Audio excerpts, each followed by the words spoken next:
सारी डेफिनेशन आपके दिल और दिमाग में क्या होनी चाहिए, वैसी होनी चाहिए। बिकॉज और जो ऊपर वाला एच है उसका सेंटर क्या बोलते हैं, एच सेंटर, और पूरे रूम का जो सेंटर होगा उसको बोलते हैं बॉडी सेंटर। एसिड के अंदर कितना होता है नंबर ऑफ एटम, यानी एक यूनिट सेल के अंदर एक एटम प्रेजेंट होता है सबको। Hello everyone, welcome to Panchaur engineering. My name is Jariyant. आज हम hello everyone, welcome to Panchaur engineering. My name is Jariyant. आज हम देखने वाला है unit 3 and unit 4। Mid term बहुत अच्छे से चले गए। आई होप सबके मिड टर्म बहुत अच्छे से गए होंगे। फिजिक्स का मिड टर्म अच्छे से हमने परफॉर्म किया होगा। फिजिक्स, मैकेनिक्स, मैथ, यानी सेकंड सेमेस्टर जितने भी सब्जेक्ट्स हैं उनका जो मिड टर्म था, हो सकता है कोई सब्जेक्ट बहुत डिफिकल्ट आया, हो सकता है कोई सब्जेक्ट बहुत ज़्यादा ईजी आया हो, और किसी का कॉन्फिडेंस बहुत ज़्यादा ऊपर होगा बिकॉज हाउस का पेपर बहुत अच्छा गया होगा तो उसका कॉन्फिडेंस बहुत ज़्यादा ऊपर होगा। लेकिन हो सकता है कुछ बच्चों जिनका कॉन्फिडेंस थोड़ा नीचे होगा क्योंकि भैया यार मेरा पेपर अच्छा नहीं गया। कोई बात नहीं है यार, अभी एंड टर्म बाकी है, अभी वो 60 मार्क्स बाकी है यार। अभी कॉन्फिडेंस लूज नहीं करना है बिल्कुल भी, है ना। मैं आपके साथ हूँ, हमारी टीम पूरी आपके साथ है, तो बिल्कुल टेंशन वाली बात नहीं है यार। यूनिट 3 यूनिट 4 हम हर सब्जेक्ट कंप्लीट करेंगे। यानी सेकंड सेमेस्टर में जितने भी यूनिट 3 यूनिट 4 बच्चे यहाँ सब्जेक्ट के वो सारे कंप्लीट करेंगे और एंड टर्म पे फोकस करेंगे ताकि यार वो 60 मार्क्स हमारे अभी हाथ में है। यदि 60 मार्क्स स्कोर कर लिए अच्छे से तो भाई 9+ CGP एकदम फिक्स्ड है। बिल्कुल ना, बिल्कुल भैया, भैया ने बात बोल दी है तो पक्का क्या है वो चीज इंपॉर्टेंट है। क्लियर है ना, बिल्कुल। बॉस अब की जो सब्जेक्ट है ना उसमें जो यूनिट है बहुत ईजी है। देखिए मैं बात करूँ फिजिक्स की, अब जो यूनिट पढ़ने वाले हैं ना यार, यूनिट 3 यूनिट 4, ये कहीं ना कहीं आपने 11th में 12th में पढ़ी होती है। केमिस्ट्री में क्रिस्टल के बारे में पढ़ा होता है, जो पहला 12th के आपका पहले सब्जेक्ट होता है सॉलिड स्टेट, उसमें यूनिट पढ़ी होती है। वो सेम हम रिलीजन करेंगे, कुछ नए टर्म्स होंगी, बाकी सारी टर्म्स हमें पढ़ी एक ही होगी। यूनिट 4 भी कहीं ना कहीं जी डायोड, फोटो डायोड, एलईडी, ये पढ़ा था ना। हाँ, ये चीज हम पढ़ेंगे तो कुछ नया नहीं होगा, बस 2-3 टॉपिक्स कुछ नए होंगे, उनको हम देख लेंगे कि अच्छा ये टॉपिक नया है, इसको मुझे फोकस करना है। बाकी सारी चीजें क्या, बाकी आपकी सारी चीजें जो होगी वो रिवाइज हो रही होगी, तो इसमें आपको क्या आ जाएगा, इंप्रेस बिल्ड हो जाएगा कि हाँ यार यूनिट 3 यूनिट 4 तो बहुत अच्छे से हो चुकी है। फिजिक्स में स्कोर करना बहुत ज्यादा ईजी है। यदि यूनिट 3 यूनिट 4 अच्छे से कर लिया तो कहीं ना कहीं आगे का जो पाथ हो जाएगा वो बहुत ज्यादा ईजी हो जाएगा। तो एक कॉन्फिडेंस बिल्ड हो जाएगा कि हाँ मुझे एक सब्जेक्ट में बहुत अच्छे से आ गया, अब मुझे बाकी सब्जेक्ट पे फोकस करना है, बाकी को बहुत ज्यादा स्ट्रॉन्ग करना है। ठीक है, स्टार्ट करते लेक्चर को। सबसे पहले जो मेन चीज मैंने देखी बच्चों में, कि बच्चे जब एग्जाम मिड टर्म से एक दिन पहले 2 दिन पहले ये बोल रहे थे कि भैया इंपॉर्टेंट टॉपिक्स क्या है, जबकि मैं हर वीडियो के पहले बताता हूँ आपको कि ब्रो ये टॉपिक इंपॉर्टेंट है यार, ये टॉपिक 5 स्टार क्वेश्चन, जो टॉपिक 7.5 क्वेश्चन है। बट नाउ मैं क्या क्या इस बार आपको कोई प्रॉब्लम ना हो, कोई भी प्रॉब्लम आपको नहीं होनी चाहिए, उसके लिए मैं सारे के सारे यूनिट 3 और यूनिट 4 के इंपॉर्टेंट टॉपिक्स एक ही पेज में लिख दिए। इस पेज में लिखा हर एक टॉपिक बहुत ज्यादा इंपॉर्टेंट है एग्जाम के पर्सपेक्टिव से। सबसे पहले हम बात कर लेते हैं, हम यूनिट 3 रिपोर्ट देखने वाले हैं। ये मेरे इंपॉर्टेंट टॉपिक्स है। सबसे पहले जो पहला पार्ट है ना, ये जो पहला पार्ट है, ये पार्ट क्या है, ये डेफिनेशन का है। ये क्या है, डेफिनेशन का है। एग्जाम में यूनिट 3 और यूनिट 4 से डेफिनेशंस बहुत ज्यादा पूछी जाती है। 2 मार्क्स का कंफर्म क्वेश्चन आएगा ही आएगा। 2 क्वेश्चन, 3 क्वेश्चन या 1 क्वेश्चन 2 मार्क्स में पक्का आएगा। जो बेसिक डेफिनेशन होती है, ब्रेविस लाइटिस क्या होता है, यूनिट सेल क्या होता है, कोऑर्डिनेशन नंबर क्या होता है, पैकिंग फ्रैक्शन क्या होता है, ट्रांसलेशन वेक्टर क्या होता है, डिफेक्ट्स की डेफिनेशंस। तो ये जो डेफिनेशंस है, मैं सीधे डेफिनेशंस की बात कर रहा हूँ। डेफिनेशंस बहुत इंपॉर्टेंट है, 2 मार्क्स में आपको एग्जाम में देखने को मिल सकता है। तो पहला स्टेप क्या होगा, ये जो यूनिट 4 में जितनी भी डेफिनेशंस मैंने यहाँ पे लिखी है वो सारी डेफिनेशन आपके दिल और दिमाग में क्या होनी चाहिए, बैठी होनी चाहिए, बिकॉज ये क्या बहुत ज्यादा इंपॉर्टेंट है। नाउ उसके बाद हम पढ़ेंगे मिलर एनालिसिस, बहुत ज्यादा इंपॉर्टेंट है। जैसे कि मैंने रिमार्क किया हुआ है, स्टार बहुत ज्यादा इंपॉर्टेंट टॉपिक है। मिलर एनालिसिस पे क्वेश्चन आता ही आता है। डेफिनेशन कुछ ज्यादा मिलर एनालिसिस क्या होता है, या मिलर एनालिसिस से बनाने के लिए एक प्लेन आता ही आता है, तो उसको बहुत अच्छे से देखेंगे। डेंसिटी बेस्ड क्वेश्चन, डेंसिटी का फॉर्मूला में पढ़ा होगा, क्रिस्टल के अंदर जो डेंसिटी निकालते थे उसमें एक न्यूमेरिकल आ सकता है। पैकिंग फ्रैक्शन जो बेसिक डेफिनेशन है वो तो ऊपर कवर कर लेंगे, इसमें फोकस नहीं करना है। Fermi energy of electron, Fermi energy बनाने को आ सकता है। N type inter semiconductor, X semiconductor, N type P type का फॉर्मूला कहाँ लाइक करेगा, किधर लाइक करेगा, वो बनाने को आ सकता है। फिर लॉन्ग टर्म क्वेश्चन की बात करें, देखो ये जो क्वेश्चन है 3 मार्क्स में आता है, लेकिन 5 मार्क्स में क्या क्या चांसेस है। सबसे ज्यादा इंपॉर्टेंट है वो है कौन ही पहली मॉडल। ये जो मॉडल है बहुत ज्यादा इंपॉर्टेंट है, और ये ये जो ब्रिलियंट जोन है, ये ऐसे दो टॉपिक है जो कि एग्जाम में बहुत ज्यादा इंपॉर्टेंट होते हैं। 5 स्टार क्वेश्चन है, एग्जाम में आएंगे ही आएंगे। फिर ये ब्रैग स्पेक्ट्रोमीटर, जो ब्रैग स्लो होता है उसको हम देखेंगे। बहुत थोड़ी सी डेरिवेशन है, लेकिन ये 2 मार्क्स में, 3 मार्क्स में और 5 मार्क्स में भी आ जाती है। यानी बहुत ज्यादा इजी है, ठीक है, बहुत इजी है, बिल्कुल भी डरने वाली बात नहीं है। छोटी डेफिनेशन है, छोटी सी डेरिवेशन है, कोई इतनी बड़ी बड़ी डेरिवेशन बिल्कुल भी नहीं है, ठीक है। तो बहुत इजी से हम हर टॉपिक को बहुत से कवर करेंगे। आई होप सब में लिख लिया होगा कि कौन कौन सा टॉपिक जो हम पढ़ने वाले हैं और जो कि बहुत ज्यादा इंपॉर्टेंट है। तो पहले इस पेज में लिखा हर एक टॉपिक आपको कवर करना है, उसके बाद ही आगे कुछ करना है। क्या क्लियर है सबको? बिल्कुल भैया, एग्जैक्टली क्लियर है। नो, अब हम आगे बढ़ते, अपन अपनी पढ़ाई स्टार्ट करते हैं। तो पेन और कॉफी हाथ में लेके बैठ जाओ, स्टार्ट करते हैं। मेरा कप रेडी है पानी के साथ, आपके रेडी होने चाहिए कॉफी के साथ, ठीक है। स्टार्ट करते हैं। सबसे पहले बेसिक अंडरस्टैंडिंग करेंगे यार, डेफिनेशन से अपन भी स्टार्ट करेंगे। तो क्रिस्टल स्ट्रक्चर के बारे में पढ़ने वाले हैं। यानी इस पूरे यूनिट 3 के अंदर, ये यूनिट 3 पहले हम पढ़ेंगे, पूरे यूनिट 3 के अंदर हम क्रिस्टल के बारे में ही पढ़ेंगे। क्या पढ़ेंगे? पूरी की पूरी यूनिट सिर्फ क्रिस्टल के बारे में, ठीक है। तो क्रिस्टल में जैसे मैंने बोला था, सबसे पहले हम क्या पढ़ेंगे? डेफिनेशंस। इस यूनिट के अंदर कुछ ऐसे डेफिनेशन है जो कि एग्जाम में आती है, पर वो भी कवर करेंगे। सबसे पहले आएगा स्पेस लैटिस। ये स्पेस लैटिस क्या होता है? देखो, स्पेस लैटिस बेसिकली होता क्या है, एक बेसिक लैंग्वेज समझाऊंगा, डेफिनेशन लिखी हुई है, लेकिन एक बार अपन को समझ आ गया तो अपन खुद से भी अपने हैंड से लिख सकते हैं। क्या लिख सकते हैं ना? हाँ। तो स्पेस लैटिस बेसिकली क्या होता है? ये 3D नेटवर्क होता है। यानी ये बेसिकली क्या होता है? ये पॉइंट ऑफ नेटवर्क होता है इन 3D स्पेस, ठीक है। तो मतलब क्या होगा? ये पॉइंट ऑफ नेटवर्क होता है इन 3D स्पेस, जहां पे हर एक पॉइंट सराउंडिंग से घिरा हुआ होता है, और आसपास के जो सराउंडिंग एटम्स है, सराउंडिंग पॉइंट्स है, वो भी क्या आइडेंटिकल है। तो एक ऐसा 3D स्पेस में नेटवर्क जिसमें जो पॉइंट्स होते हैं वो आपस में क्या होता है? घिरे हुए होता है एक आइडेंटिकल एटम, आइडेंटिकल पॉइंट से। जैसे ये वाला पॉइंट पर आपस में आइडेंटिकल है, ये वाला जो पॉइंट है ये सब आपस में क्या है? आइडेंटिकल है। ये हर एक पॉइंट से घिरा हुआ है, और ये सारे के सारे पॉइंट एक नेटवर्क, मतलब एक पूरे 3D स्पेस के अंदर एक नेटवर्क क्रिएट करे होंगे, जिसको मैं क्या करूंगा? Space lattice. पूरे स्पेस में क्या करेंगे? एक लैटिस फॉर्म करेंगे, जिसको मैं बोलूंगा स्पेस लैटिस कहूंगा। अभी ये क्या है? ये पॉइंट है, ये वो होल है। अब इन होल को कौन करता है? ऑक्यूपाई करता है बेसिस। ये बेसिस क्या आता है? वो एटम या वो मॉलिक्यूल या फिर ग्रुप ऑफ एटम, यानी या सिंगल एटम या मॉलिक्यूल्स या ग्रुप ऑफ एटम्स, जब इन स्पेस को ऑक्यूपाई कर लेते हैं, इन स्पेस को ऑक्यूपाई कर लिया, इन स्पेस को ऑक्यूपाई कर लिया, तो जब एक सिंगल एटम या उसको ग्रुप ऑफ एटम या मॉलिक्यूल्स जब स्पेस के लैटिस को, ये जो वॉइड्स है, इन वॉइड्स को ऑक्यूपाई कर लेता है, ऑक्यूपाई करने के बाद ये पूरा एक क्रिस्टल स्ट्रक्चर फॉर्म करता है, ठीक है। स्पेस बना हुआ था, वहां पे एटम आके बैठ गए, तो क्या बन गया? एक पूरा का पूरा क्रिस्टल स्ट्रक्चर बन गया, ठीक है। तो बेसिस समझ आ गया क्या हो गया? लैटिस क्या हो गया? लैटिस क्या समझ आ गया? नेटवर्क होता है पॉइंट्स का। बेसिस क्या होता है? वो एटम या वो मॉलिक्यूल है, वो ग्रुप ऑफ एटम जो उस स्पेस लैटिस को ऑक्यूपाई करता है और एक क्रिस्टल स्ट्रक्चर क्या करता है? फॉर्म करता है। क्या क्लियर है? क्या बिल्कुल भी एग्जैक्टली क्लियर है? नो। नेक्स्ट क्या पढ़ ले? नेक्स्ट हम पढ़ेंगे यूनिट लैटिस। ये यूनिट सेल क्या? देखो, यूनिट सेल क्या होता है? जब भी कोई क्रिस्टल फॉर्म होता है तो वो एक सिंगल यूनिट से फॉर्म होता है। जैसे फॉर एग्जांपल, यदि मैं कोई, जैसे मैं अभी जिस रूम में हूँ, यदि मैं उस रूम को बनाया हो तो बनाया किससे होगा? एक ब्रिक का यूज क्या होगा? ईंट। उस ईंट को जो मैंने लगातार रिपीट किया तो एक सामने वॉल बन गई, और मैंने उसी ईंट को जो मैंने लगातार रिपीट किया 3 डायमेंशन के अंदर, तो ये क्या बन गया? एक पूरा रूम बन गया। ये एक सिंगल ईंट से, एक सिंगल ब्रिक से पूरा रूम क्रिएट हो गया।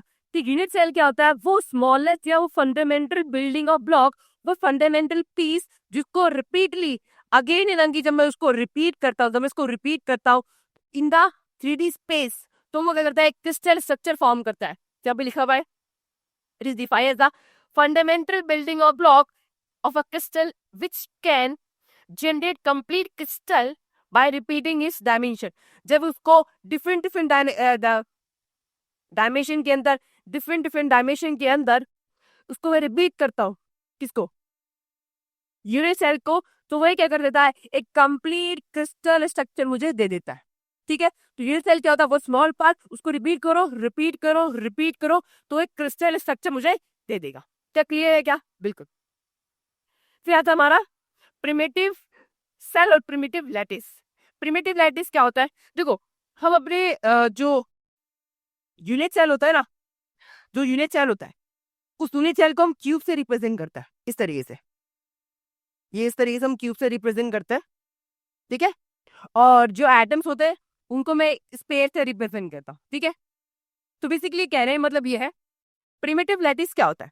प्रिमिटिव लैटिस एक होता है प्रिमिटिव, एक होता है नॉन प्रिमिटिव।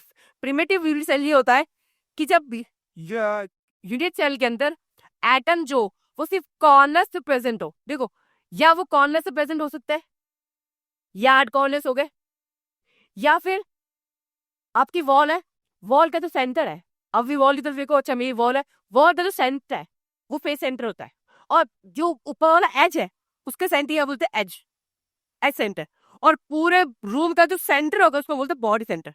तो एटम कर्व में प्रेस हो सकता है, फेस पे भी, यानी फेस सेंटर में भी, बॉडी सेंटर में भी, एज सेंटर में भी, और कॉर्नर पे भी। लेकिन जब एटम प्रेजेंट होता है only at the corners of the unit cell, उसको मैं क्या बोलता हूँ, प्रिमिटिव यूनिट सेल कहता हूँ। उसको मैं क्या बोलता हूँ, उसको मैं प्रिमिटिव यूनिट सेल कहता हूँ। अच्छा, तो प्रिमिटिव यूनिट सेल क्या होता है, जब एटम्स मेरे कॉर्नर से प्रेजेंट होता है ऑफ अ यूनिट सेल। तो नॉन प्रिमिटिव क्या होगा, नॉन प्रिमिटिव मतलब ये होता है कि जब एटम जो है वो कॉर्नर से प्रेजेंट है, ठीक है, कॉर्नर्स के साथ साथ वो बॉडी के फेस सेंटर भी प्रेजेंट हो सकते हैं, बॉडी सेंटर पे भी प्रेजेंट हो, या फिर उसका भी प्रेजेंट हो, या एज सेंटर प्रेजेंट हो, यानी कॉर्नर के साथ साथ वो फेस के फेस सेंटर में प्रेजेंट हो सकता है, वो बॉडी सेंटर में प्रेजेंट हो सकता है, या फिर वो एज सेंटर पे भी प्रेजेंट हो सकता है। तो क्लियर है ये सबको, उसको क्या बोलते हैं, नॉन प्रिमिटिव यूनिट सेल कहते हैं। ठीक है, ये डेफिनेशन आपको समझ आ गई होगी। हाँ, बहुत बेसिक डेफिनेशन है, और कहीं ना कहीं ये पढ़ी होती है, आपको वो सारी चीजें रिवाइज हो गई होगी। हाँ, फिर आता है ब्रेवियस लैटिस। ब्रेवियस लैटिस क्या था, एक साइंटिस्ट थे अगस्त्य ब्रेवियस।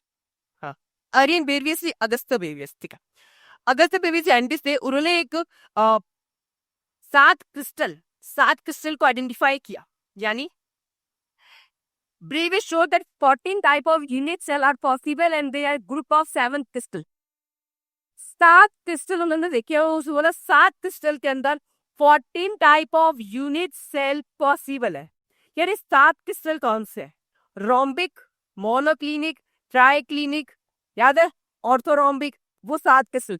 तो उसने बोला कि यार वो जो 7 क्रिस्टल है ना, वो 7 क्रिस्टल के टोटल 14 यूनिट सेल पॉसिबल है, और उनका जो कलेक्शन ऑफ 14, वो जो 14 यूनिट सेल का जो कलेक्शन है, उनको क्या बोला, ब्रेवियस लैटिस बोला। उसको क्या बोला, ब्रेवियस लैटिस। क्या क्लियर है सबको? ठीक है, तो 7 जो सेल क्रिस्टल से उनके अंदर 14 पॉसिबल यूनिट सेल पॉसिबल थे, और उनके कलेक्शन को क्या बोला, ब्रेवियस लैटिस बोला। ठीक है, तो ये बेसिक डेफिनेशन थी, वो मैं अच्छे से अंडरस्टैंड कर ली। अब एससीसी, बीसीसी, एफसीसी, ये ही बड़ा बड़ा लग रहा है। बिल्कुल बिल्कुल, हर चीज पढ़ी हुई होगी, बस क्या करना है, बस एक थोड़ा सी रिवीजन करनी है, थोड़ा सा रिकॉल करना है, दैट्स इट। यहाँ तो थोड़ा सा जगह स्पेस ही कम है, कोई बात नहीं, अपन स्पेस बना लेंगे। ठीक है, तो सबसे पहले हम पढ़ने वाले हैं एसटीसी, बीसीसी और एफसीसी के बीच का डिफरेंस क्या है। सबसे पहले यदि मैं बात करता हूँ एसटीसी, जो कि होता है, क्या होता है, सिंपल क्यूबिक यूनिट सेल। ये एक ऐसा यूनिट सेल जिसके अंदर एटम्स का सिर्फ कॉर्नर्स प्रेजेंट हो। तो मैं एक डायग्राम ऊपर बना देता हूँ, ठीक है, जो कि ये रिप्रेजेंट कर रहा होगा। ठीक है, इस तरीके से मैंने एक यूनिट सेल बना दिया है। ठीक है, और अभी मैंने मान लिया है कि मैं बात कर रहा हूँ अभी किसकी, एससीसी। और एससीसी में क्या होता है, एटम्स जो कहाँ प्रेजेंट होता है, सिर्फ कॉर्नर से प्रेजेंट होता है। ठीक है, तो मैंने क्या किया, कॉर्नर्स पे एटम्स को पुट कर दिया। ठीक है, कॉर्नर्स पे 8 कॉर्नर्स होते हैं ना, अपने रूम को देखो, 4 ऊपर है, 4 नीचे है, कॉर्नर्स 4 नीचे 4 ऊपर, टोटल कितने हो गए, 8 हो गए। तो आपका जो रूम है वो क्या है, यूनिट सेल है। आपका क्या है, एक यूनिट सेल आपका रूम। ठीक है, तो 8 हो गए। ठीक है, तो एससीसी में क्या होता है, यदि मैं निकालता हूँ, एससीसी बोलता है कि यदि मेरे यूनिट सेल के अंदर 8 कॉर्नर्स पे एटम प्रेजेंट है। अब याद रखना, ये 8, ये जो एटम है ना, ये इस यूनिट सेल कॉर्नर जो प्रेजेंट है, वो साथ साथ बाकी यूनिट सेल के भी कॉर्नर्स में प्रेजेंट है। तो फिर एक यूनिट सेल के अंदर कितने एटम प्रेजेंट है? यदि मैं सिर्फ इस यूनिट सेल की बात करूं तो बहुत सारे यूनिट सेल आपस में कनेक्टेड होंगे। सिर्फ मैं एक सिंगल यूनिट सेल की बात करता हूँ तो सिंगल यूनिट सेल में कितने एटम्स प्रेजेंट होते हैं, जिसको मैं बोलता हूँ जेड इफेक्टिव। जेड इफेक्टिव क्या होता है कि एक सिंगल यूनिट सेल में, जिसको रिप्रेजेंट करने का तरीका होता है, एक सिंगल यूनिट सेल में कितना एटम प्रेजेंट है। तो मैंने बोला टोटल 8 एटम है। हाँ भी 8 एटम है। और अगर पता होना चाहिए कि ये एक एटम, ये जो एक सिंगल, ये जो नीचे वाला एटम है, ये एटम, बाकी सारे एटम भी, ये एटम 8 यूनिट सेल के अंदर कॉन्ट्रीब्यूट कर रहा होता है। कितने यूनिट सेल में? 8 यूनिट सेल में कॉन्ट्रीब्यूट कर रहा होता है। तो उसका इधर का पार्ट कितना होगा? ये 1/8 यहाँ पे कॉन्ट्रीब्यूट कर रहा होगा, फिर वो दूसरे को 1/8 1/8 1/8 ऐसे ऐसे करके कॉन्ट्रीब्यूट कर रहा होगा। तो टोटल 8 एटम है, एक एटम 1/8 कॉन्ट्रीब्यूट कर रहा है, तो कितना आ गया? 1। यानी Sp3 के अंदर कितना होता है नंबर ऑफ एटम? यानी एक यूनिट सेल के अंदर एक एटम प्रेजेंट होता है। सबको मिला दे तो पूरा एक एटम प्रेजेंट होता है। ठीक है। वही जब बात करते हैं बीसीसी के बारे में, तो बीसीसी में क्या होता है? कितने एटम प्रेजेंट होता है? बीसीसी मतलब क्या होता है? एटम्स कॉर्नर के साथ साथ, एटम कॉर्नर के साथ साथ बॉडी के सेंटर पे भी प्रेजेंट होगा। ये पूरे बॉडी का सेंटर है जहाँ पे प्रेजेंट होगा।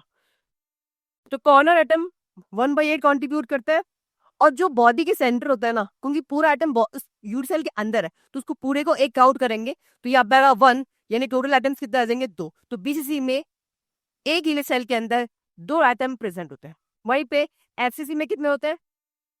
4। आई होप को याद हो गया होगा, 1 2 एंड 4। क्या 1 2 एंड 4? उसके बाद जेड इफेक्टिव निकालने के बाद अब हम निकालेंगे इसका रेडियस एंड एजिलेंट के बीच का रिलेशन। एजिलेंट जिसको मैं ऐसे रिप्रेजेंट करता हूँ, और कभी कभी एग्जाम में बहुत होता है लैटिस कांस्टेंट क्या होता है। तो ये जो एजिलेंट है ना, इसी को हम लैटिस कांस्टेंट कहते हैं। स्टार मार्क कर लो, डेफिनेशन बहुत बार आई है। ठीक है। तो अब हम देखेंगे एजिलेंट और किसके बीच का रिलेशन? एजिलेंट और रेडियस के बीच का रिलेशन। सीधे रेडियस किसका? मैंने अभी बोला था कि अभी जो मैं एटम रिप्रेजेंट कर रहा हूँ, अभी जो मैं एटम को रिप्रेजेंट करता हूँ, या क्रिस्टल के अंदर जो मैं एटम को रिप्रेजेंट करता हूँ, उसका शेप में स्फीयर लेता हूँ। और एक स्फीयर का रेडियस होता है ना, वॉल्यूम कितना होता है? 4/3 pi r cube. 4/3 pi r cube. ये जो आर है ना, मैं इसी को रेडियस कह रहा हूँ।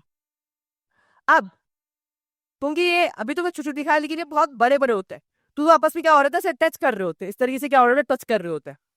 तो यदि मैं एजिलेंट के बीच का रिलेशन निकाल लूंगा, किसकी बात कर रहा हूँ अभी मैं? एससीसी की बात कर रहा हूँ। एससीसी एजिलेंट और उसके बीच का रिलेशन कितना होता है? ए इज इक्वल टू में 2r, यानी एजिलेंट यानी lattice constant, lattice constant is equal to में twice into radius of the sphere. ठीक है, क्लियर है क्या? बिल्कुल। अच्छा,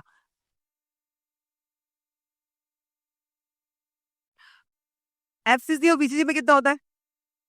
देखो, यदि कि इनके सबको नहीं आता, ब्राइट भी जा सकते हो। ठीक है।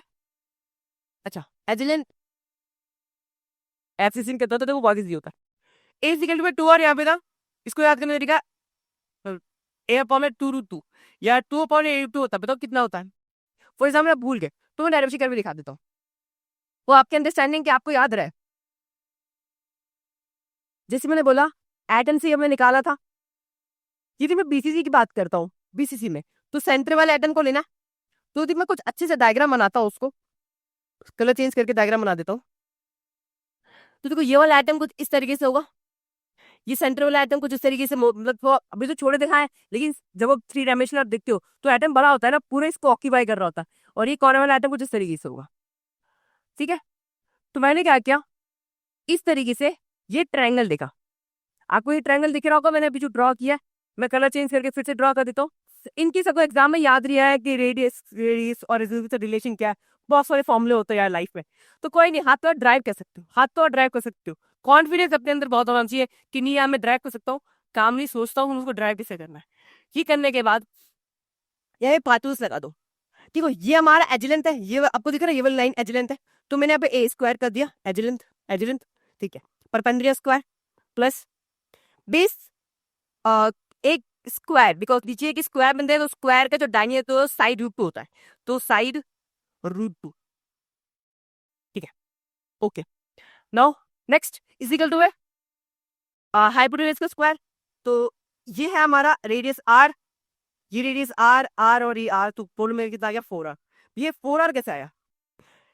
ये सर्कल आधा अंदर है आधा बाहर है, ठीक है, तो आधा ये वाला रेडियस r, इसका रेडियस r 2r, और ये अंदर वाला बॉडी सेंटर से प्रेजेंट है उसका पूरा रेडियस कितना होता है? 2r होता है, तो 4r हो गया। और उसको सॉल्व कर लो, कितना आ जाएगा?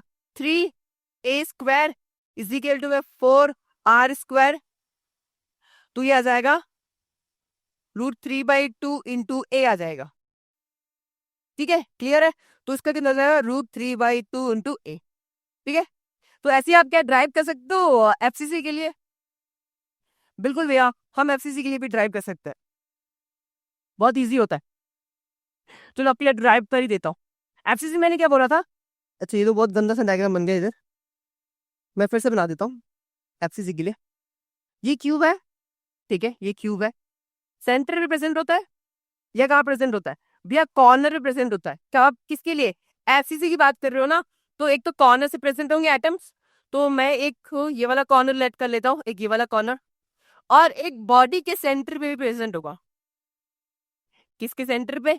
बॉडी के सेंटर पे या फेस के सेंटर पे? भैया फेस के सेंटर पे, बिकॉज बॉडी सेंटर पे तो बीसीसी होता है, एससीसी क्या होता है? फेस सेंटर पे। तो ये फेस सेंटर है, इसको मैंने मार्क कर लिया इस तरीके से, ये कॉर्नर वाला है, इस तरीके से मार्क कर लिया। अब मैंने क्या किया, इस तरीके से ये वाला ट्रायंगल ले लिया। अब चाहो तो ये कोई सा भी ले सकते थे, चाहे तो कोई सा भी ले सकते थे, आपने ये वाला ट्रायंगल ले लिया। कौन सा वाला ट्रायंगल ले लिया? आपने ये वाला ट्रायंगल ले लिया। जब इसमें आप पाइथागोरस लगाओगे तो a² प्लस a²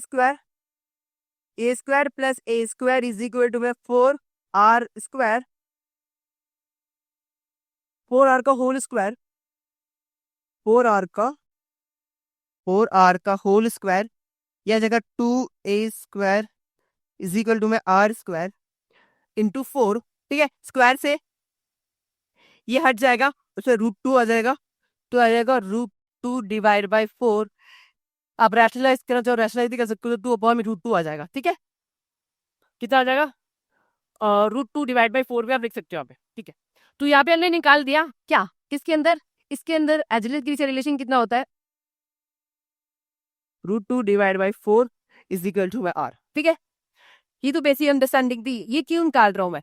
क्यों भी आगे यदि डेंसिटी वाला क्वेश्चन आया, ये भी अब आगे हम पैकिंग फ्रैक्शन भी निकालेंगे, तो पैकिंग फ्रैक्शन के अंदर कहीं भी आपको क्या दिख जाए, रेडियस दिख जाए, उसको रिप्लेस कर देना एज लेंथ से, उसको रिप्लेस कर देना एज लेंथ से, ए से रिप्लेस कर देना है। तो रिप्लेस करने के लिए आपको ये रिलेशन पता होना चाहिए, ठीक है। अब पैकिंग फ्रैक्शन क्या होता है? पैकिंग फ्रैक्शन देख लेते हैं। पहले मैं एक वाइट, अच्छा ये वाइट पेज आ गया, प्लेन पेज नहीं है। पैकिंग फ्रैक्शन बेसिकली होता क्या है, मैं आपको बता देता हूँ। पैकिंग फ्रैक्शन होता है volume occupy by an atom in a unit cell, atom in a unit cell. Unit cell के अंदर एटम्स ने कितने वॉल्यूम ऑक्यूपाई किया है, divide by volume of unit cell, unit cell का वॉल्यूम इनटू 100। ये परसेंटेज में निकाल रहे तो इनटू 100 का देना है, क्लियर है क्या? ठीक है। अच्छा भैया ये चलो यूनिट सेल का वॉल्यूम, तो यूनिट में मेरा यूनिट सेल एक क्यूब की तरह है, और एक क्यूब का वॉल्यूम तो एक ही होता है, ठीक है भैया, ये तो डन हो गया। वॉल्यूम ऑफ एटम, भैया एटम्स का वॉल्यूम कैसे निकाले? तो मैंने बोला एक चीज करो ना, आप क्या करो, आपको एक एटम का वॉल्यूम पता है, हाँ, स्पेयर है 4/3 पाई आर क्यूब, तो आप क्या करो 4/3 pi r cube into 4/3 pi r cube into क्या करो, उस एक यूनिट सेल में कितने एटम्स है उसको मल्टीप्लाई कर दो, जेड इफेक्टिव से मल्टीप्लाई कर दो, तो आपको क्या मिल जाएगा? आपको मिल जाएगा volume of atom occupy in a unit cell, के एक यूनिट सेल के अंदर कितना वॉल्यूम ऑक्यूपाई किया गया है, ठीक है, ठीक है। तो यदि नेक्स्ट में निकालूंगा पैकिंग फ्रैक्शन, कितना निकल के आएगा भैया? एससीसी के अंदर जेड इफेक्टिव कितना होता है? जेड इफेक्टिव 1 होता है, और एक एटम का वॉल्यूम कितना होता है भैया? 4/3 pi r cube, 4/3 pi r cube divide by a cube, ठीक है। सेम इधर भी हम ऐसे ही करेंगे, पैकिंग फ्रैक्शन सेम इधर भी ऐसे लगाएंगे, और इधर पैकिंग फ्रैक्शन सेम ऐसे लगाएंगे, ठीक है। यहाँ पे 2 रख देंगे, यहाँ पे एससीसी के लिए 1 रखेंगे, बीसीसी के लिए फॉर्मूला लगा रख देंगे, क्या रखेंगे? 2, और एफसीसी के लिए 4 रखेंगे। रेडियस इज यहाँ पे a/2, रेडियस इज यहाँ पे ये वाली वैल्यू, और रेडियस इज यहाँ पे ये वाली वैल्यू, यहाँ पे रेडियस आएगा, ठीक है। और रिप्लेस करके क्या लिख देंगे, पैकिंग फ्रैक्शन लिख देंगे। इसका पैकिंग फ्रैक्शन आता है 52.4%, इसका पैकिंग फ्रैक्शन आता है 68% और इसका पैकिंग फ्रैक्शन आता है 74%। ठीक है, ज्यादातर एग्जाम में पैकिंग फ्रैक्शन पूछा नहीं जाता है, इसका तो नहीं पूछा जाता है, इसका नहीं पूछा जाता है, लेकिन हाँ पता आना चाहिए। यदि इन केस कभी 2 मार्क्स से पूछ लिया तो हमें नॉलेज होनी चाहिए। ठीक है, अब जब हम पढ़ने वाले ना HTP हेक्साडेसिमल क्लोज पैकिंग, ये बहुत ज्यादा इंपॉर्टेंट है। 24 के मिड टर्म में इसकी डेरिवेशन आई थी जो मैंने पीछे कर रखी है। बिल्कुल, हाँ बिल्कुल। कैसे देखो, निकालेंगे हम वही पैकिंग फ्रैक्शन निकालेंगे। तो पैकिंग फ्रैक्शन का फॉर्मूला क्या होता है भैया, पैकिंग फ्रैक्शन होता है वॉल्यूम यूनिट सेल का वॉल्यूम। अच्छा, हेक्सागोनल क्लोज पैकिंग का वॉल्यूम क्या होता है, किसी को पता है क्या? सर्च करो, नहीं अभी सर्च नहीं करा गूगल, ये सर्च मत कर लेना। ये जब बेसिक अंडरस्टैंडिंग लगा यार, तो मैंने बोला यार ये हेक्सागोनल क्लोज पैकिंग है। देखो इसमें ऊपर क्या होता है, ऊपर 6 आइटम ऊपर होते हैं, 2 4 2 6 आइटम ऊपर होते हैं, 6 आइटम नीचे होते हैं और बीच में बॉडी पे 3 आइटम्स होता है और 2 फेस पे होता है। ऐसा इसका स्ट्रक्चर होता है हेक्सागोनल क्लोज पैकिंग का, ये वाला स्ट्रक्चर होता है, ये वाला एक स्ट्रक्चर होता है। अच्छा, जब ये वाला स्ट्रक्चर है तो इसका यार इसका वॉल्यूम देखा नहीं, ये कोई क्यूब व्यूब तो है नहीं मैं कि ए क्यूब बोल दूं। हाँ, तो सबसे पहले मुझे क्या निकालना पड़ेगा, इसका वॉल्यूम निकालना पड़ेगा। तो ये पैकिंग फ्रैक्शन का फॉर्मूला बताया Z इफेक्टिव, तो वो तो पता है hexagonal close packing number of atom कितना होता है, बहुत इजी होता है निकालना। आपको पता है कि टोटल ऊपर 6 नीचे से टोटल 12 आइटम्स है, तो टोटल 12 आइटम्स है और एक आइटम 1/6 कंट्रीब्यूट करता है कॉर्नर वाला हेक्सागोनल क्लोज पैकिंग के अंदर। यूनिट सेल बाकियों में 1/8 कंट्रीब्यूट करता था, लेकिन हेक्सागोनल क्लोज पैकिंग के अंदर कॉर्नर वाले आइटम 1/6 कंट्रीब्यूट करता है। ये फेस सेंटर वाला है, 2 फेस सेंटर वाले आइटम्स है और वो 1/2 कंट्रीब्यूट कर रहा है। बॉडी सेंटर वाले 3 है और वो 1 कंट्रीब्यूट कर रहे होंगे, तो टोटल Z इफेक्टिव कितना आ जाएगा, 6 आ जाएगा। यानी हेक्सागोनल क्लोज पैकिंग के अंदर एक यूनिट सेल के अंदर टोटल 6 एटम प्रेजेंट होते हैं। क्या क्लियर है सबको? ठीक है भैया, इतना तो क्लियर हो गया, अच्छे से अंडरस्टैंडिंग आ गई। तो मैंने बोला भैया Z इफेक्टिव पता है 6 एटम्स है, एक एटम का वॉल्यूम अभी भी स्पेयर है 4/3 पाई आर क्यूब। अच्छा, डिवाइड बाय वॉल्यूम लिख जाता है, और मैंने वॉल्यूम में क्या पुट किया है, मैंने वॉल्यूम में पुट किया है area of base into height. Volume को लिखता है ना, वॉल्यूम क्या होता है, वॉल्यूम होता है एरिया इनटू हाइट ही तो होता है, ये वॉल्यूम ही तो होता है। तो मैंने बोला मुझे वॉल्यूम डायरेक्टली तो पता नहीं है, लेकिन यदि मैं एरिया को हाइट से मल्टीप्लाई कर दूं तो मुझे वॉल्यूम मिल जाएगा। बिल्कुल भैया। अच्छा, एरिया एरिया भी पता होता है, एरिया कितना होता है मुझे पता है, एरिया ऑफ बेस कितना होता है, लेकिन हाइट निकालना होता है। और क्वेश्चन के अंदर एग्जाम के में आपको बोलता है या आपको डायरेक्टली पूछ लेगा कि मुझे फाइंड आउट करो packing fraction of the hexagonal close packing, या फिर दूसरा क्वेश्चन बन सकता है कि कोई ये बोल देगा हेक्सागोनल क्लोज पैकिंग के अंदर हाइट का एजिलेंट के साथ रिलेशन फाइंड करूं, जो कि 24 के अंदर मिड टर्म के अंदर पूछा गया था। तो 2 तरीके से क्वेश्चन पूछ सकता है, तो 2 तरीके से मुझे क्या रहना है, रेडी रहना है एग्जाम के लिए। क्या रेडी है क्या? बिल्कुल भैया, हम आपके साथ रेडी है। सबसे पहले पता होना चाहिए एजिलेंट और रेडियोसिविटी रिलेशन क्या होता है, A = में 2R, सेम जो कि किसमें था, SCC में भी था और HC में भी क्या है, सेम है। हेक्सागोनल क्लोज पैकिंग में भी क्या है, सेम है। क्या क्लियर है क्या? ठीक है, तो चलो ये तो कोई गेम नहीं था कि यार रेडियस = में 2R बराबर है। नो, अब मुझे डेरिवेशन करनी है, मेरी डेरिवेशन यहाँ से स्टार्ट होती है। मैंने क्या किया, ऊपर ये 3 आपको आइटम दिख रहे हैं बॉडी सेंटर वाले, हाँ भैया ये 3 आइटम मुझे दिख रहा है, और एक आइटम ये वाला, एक आइटम ये वाला। मैंने चारों आइटम को यहाँ उठा के यहाँ लिख लिया, ये मेरा P वाला आइटम, Q आइटम, ये वाला R और ये वाला H, ये चारों आइटम को मैंने यहाँ पे लिख लिया, यहाँ पे ड्रॉ कर लिया। और इन सबके बीच का जो डिस्टेंस है वो कितना है, A है। कितना है, A। डिस्टेंस कितना है, A। ये A क्या है, लैटिस कांस्टेंट एज लेंथ। तो मैंने क्या किया, डेरिवेशन जैसे मैंने स्टार्ट करी, सबसे पहले मैंने ये जो 6, ये तो 3 और 1 4 आइटम के चार आइटम का लिखा, आपस में कनेक्टेड किया, और हर एक एटम के बीच से जो डिस्टेंस है वो किसके बराबर है, एच के बराबर है। नाउ अब फोकस क्या होना चाहिए, क्या कर रहे हैं, ये जो R वाला पॉइंट आपको दिख रहा है, आई होप कोई दिख रहा होगा, मैंने दाग भी कर दिया है। मैंने इस R वाले पॉइंट से परपेंडिकुलर ड्रॉ किया इस QS वाले लाइन पे, इसको लाइन को एक्सटेंड कर देता हूँ, इस QS वाले लाइन पर ये जो क्यू से लाइन पूरा एक्सटेंड कर दिया मैंने, इसे मैंने परपेंडिकुलर ड्रॉ किया। अच्छा, परपेंडिकुलर ड्रॉ करते हैं तो कई बार कुछ इंटरसेप्ट रहता है। हाँ, इसका इंटरसेप्ट आया एन। इंटरसेप्ट आने के बाद मैंने देखा यार, यदि मैं इस वाले ट्रायंगल फोकस करूँ तो मैं ट्रायंगल बना भी रहा हूँ। ये ट्रायंगल कौन सा है? ये ट्रायंगल है मेरा, ये बल्ब दिखना है, येलो वाला ट्रायंगल दिखना है।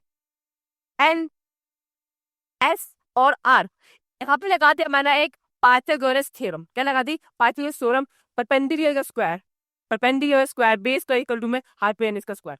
तो जब मैं आर एम लिखूंगा, आर एन लिखूंगा, आर ये वाला आर एन, तो उसके बराबर होगा, बिकॉज सारे डिस्टेंस कितना है? ए स्क्वायर है, और ये वाला डिस्टेंस कितना हो जाएगा? a/2 बिकॉज परपेंडिकुलर कट किया है तो आधा a/2 इधर, आधा a/2 इधर, किया बना a square minus a square by 4, square हो तो 4 आ जाएगा, उसका अंडर रूट ले लेंगे। ठीक है, तो ये कितना आ जाएगा? ये आ जाएगा √3/2 इंटू ए, ये मेरा आ जाएगा आर एन। ठीक है, आर एन आ गया। नाउ अब इसको मैं इरेज कर देता हूँ। इरेज कर दिया।